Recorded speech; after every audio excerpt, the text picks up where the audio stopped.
Anyway, hey, I've got a great guest on tonight, and we're gonna dive right in. Joseph Wilson from New Zealand is with me, and Joseph, how are you doing tonight? Hey, Gil, I'm doing real good. Well, so what's been happening on your side of the planet? You're a little ways from here. Yeah, well, You're doing a great work obviously, there. I really feel like God's been highlighting these small communities, these little ecclesias, these small groups where love is received and given, and you can see that love actually manifesting with each other. And in that, the small groups taking, I guess, governmental authority for their region, whatever that looks like. That's Yeah. kind of been part of our focus here. Here's where the question comes in. You know, we're actually talking about, do we start to try to organize a little bit? Now the thing is, I came into ministry under pastoral leadership, and my focus in seminary was small group ministry, and so I was really big on small groups. But after 10 years or so, the leaders of that movement were coming out and saying, you can't take a church and teach it to do small groups and have it thrive.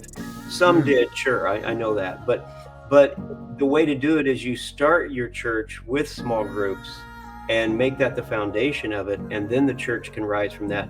Because the reason I feel like that maybe we need to move into having some type of organization is because there's a lot of things that the ecclesias and their small groups can do, which I'm totally 100% for that. But what about the bigger projects? What about the things where we want to do something to help clean up the planet, or whatever it might be? That's going to take a little bit more organization. And so anyway, your thoughts on that? Yeah, I mean, I love what you're That's saying. where you were going.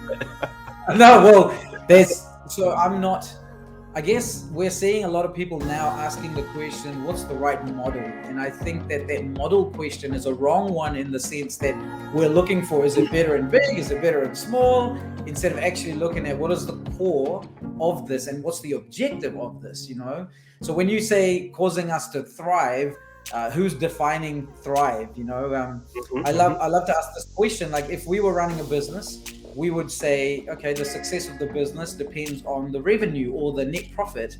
How do you define a successful gathering? I think that's a good question for us to open up, because based on that, we can then reverse engineer the process, So I'm not against a church in terms of numbers. I just think that we've done it the wrong way, the opposite way. I like to look at this as a nano and then a micro and a macro conversation.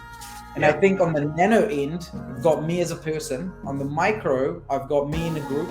And then on the macro, I've got me as a wider body.